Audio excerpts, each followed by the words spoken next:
I just want to make sure few things here. I also request him to grace the session as the session chair. Counsel to U.S. Senate Organizations, Infrastructure Finance. Kindly accept to the distinguished members, to all of you, kindly accept a warm welcome one more time. Feeling really glad and spirited to steer you to the penultimate engagement under this umbrella. May I invite the Honorable Deputy Prime Minister and Home Minister to kindly make his statement.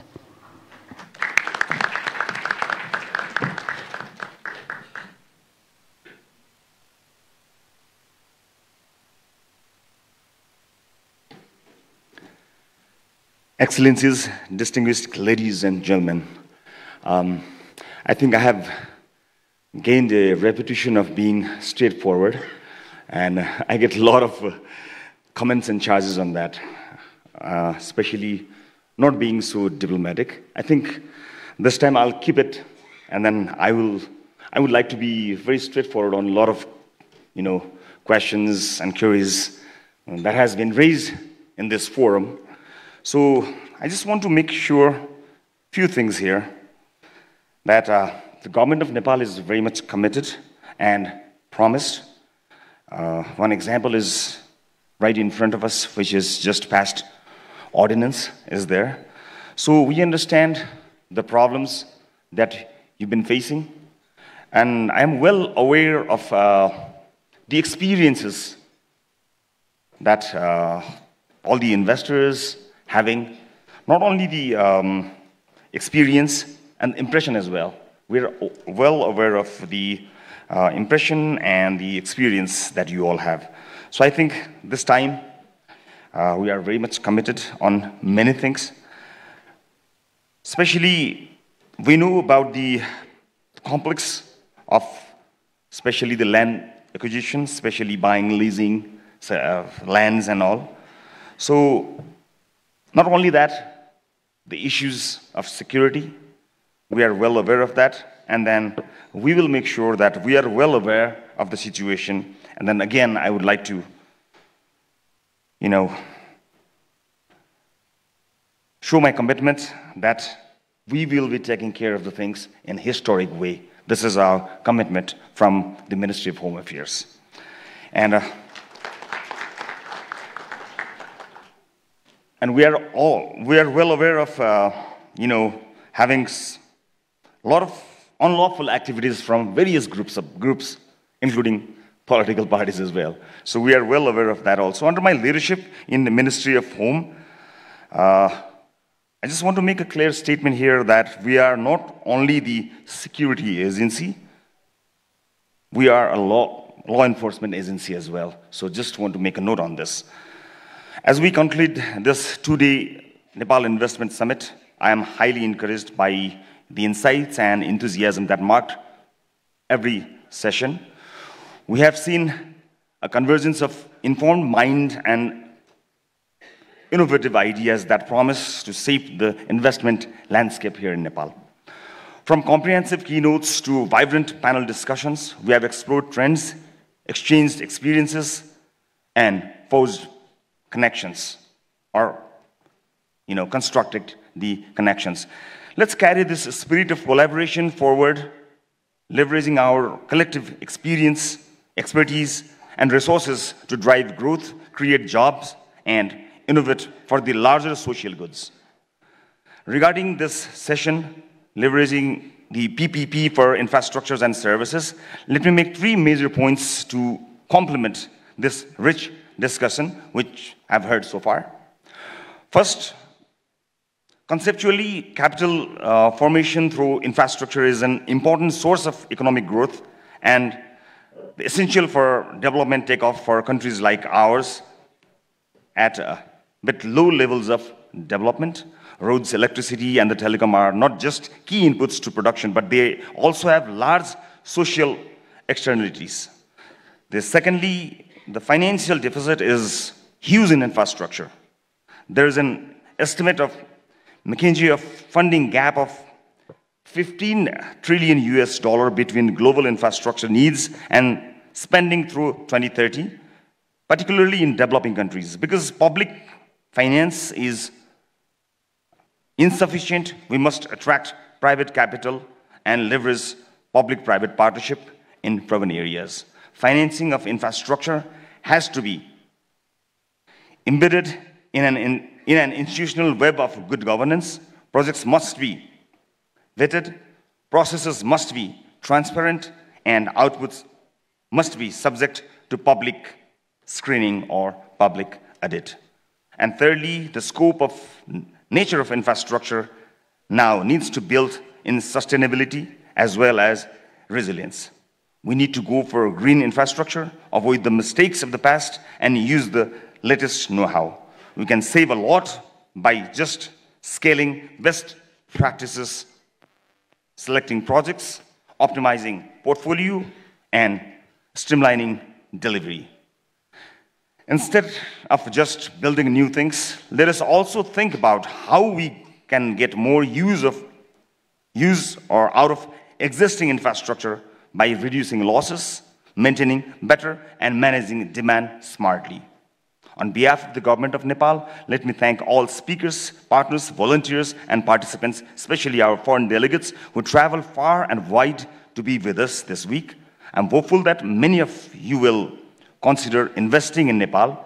May the connections made here take us closer towards a safer and more secure future of shared prosperity. Thank you very much. Board of Nepal and the organizing team for inviting me to this investment summit and giving me the opportunity to grace this concluding session. On behalf of the CPN-UML and my own, I would like to extend my greetings to all of you participating in this investment summit. Particularly, I appreciate the presence of foreign delegates with your high interest in Nepal's quest for development through the promotion of private investment. We are encouraged by your participation and willingness to contribute to Nepal's development process through investment. Transfer of technology and imparting efficient management practices of businesses. Investment summits, occasionally hosted by Nepal, have been a platform to reinforce the solidarity of all political parties and development stakeholders collectively towards growth and development agenda of the country. This summit is one further step in that direction. In 2019, when we hosted the second Nepal Investment Summit under my leadership as the Prime Minister of the country, our broader aim was to enhance private investment, both domestic and foreign, and bridge the capital and technology gaps for achieving the common vision of prosperous Nepal and happy Nepali. I am pleased to observe that the present government has continued this legacy with new theme of emerging Nepal, including that Nepal is emerging as a new investment destination. During the second investment summit, I had mentioned our new journey towards prosperity with a focus on rapid economic growth, sustainable development, and transformation of the society and the economy to modernity. Then Nepal had very impressive economic growth of average 7% and was seen as a shining star in the development landscape. However, like elsewhere in the world, our growth momentum stalled with outburst of COVID-19, and we are still struggling to fully recover from the pandemic. In between, we have also faced adverse external shocks from the ongoing conflicts and wars in the Middle East and Central Asia. However, the country is lately recovering out of the shocks, and with new reform initiatives, we are expecting to catch up the growth momentum very soon. During my tenure as the Prime Minister of Nepal, we had amended some important laws before the investment summit. We had also addressed investors' concerns regarding labor disputes. I thank Right Honourable Prime Minister for recently amending the laws related to investment and easing out of ecosystem for doing business. My party, CPI-UML, firmly stands with the government to implement them effectively in order to create more conducive environment for all who have already invested or are exploring opportunities to invest in Nepal. With a smooth transition from unitary to federal structure of governance, Nepal is now ready to take off its journey to rapid economic development and achieve prosperity in the shortest possible time span. The immediate objective of our journey is to create a strong foundation for high, broad-based, and sustainable growth while engaging our youth bulge of productive ventures, creating jobs and ending absolute poverty. Its realization would only be possible with a strong support from our development partners and private investors.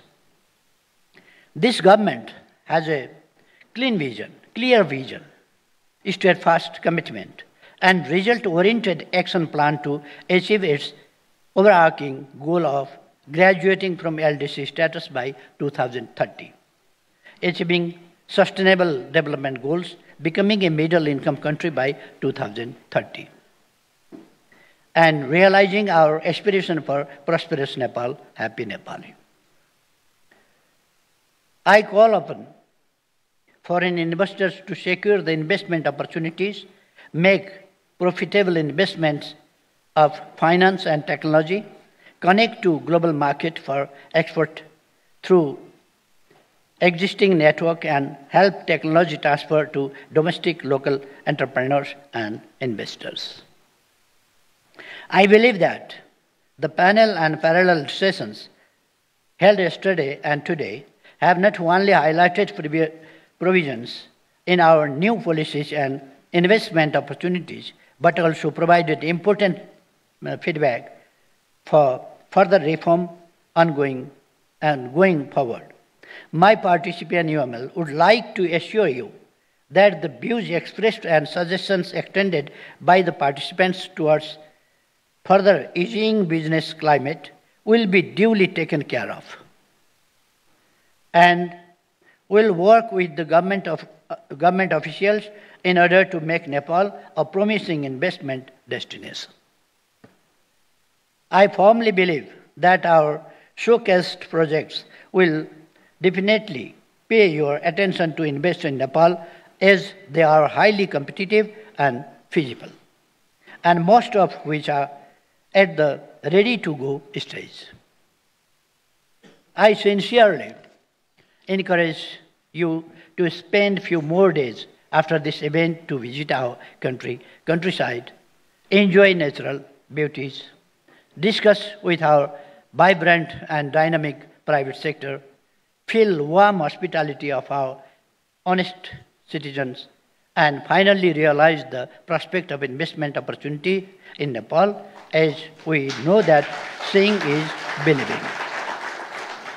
I am confident that the key objectives of the summit to project Nepal as a promising land of opportunities for investors has been achieved with the grand success of this Investment Summit 2024. I am confident that this summit has been extremely useful to share innovative ideas and views, explore investment potentials and opportunities in Nepal, develop investors' network, and finally, attract more investment in Nepal. In closing, I extend my heartfelt gratitude to all dignitaries to taking part in the summit. I am confident that you have made very beautiful, fruitful exchanges of ideas and perspectives on global, regional, and national issues during these 2 important days. I sincerely hope that this event will mark the important milestone in the development endeavor of Nepal. I would like to extend my best wishes to all of you, and thank you very much. Namaste.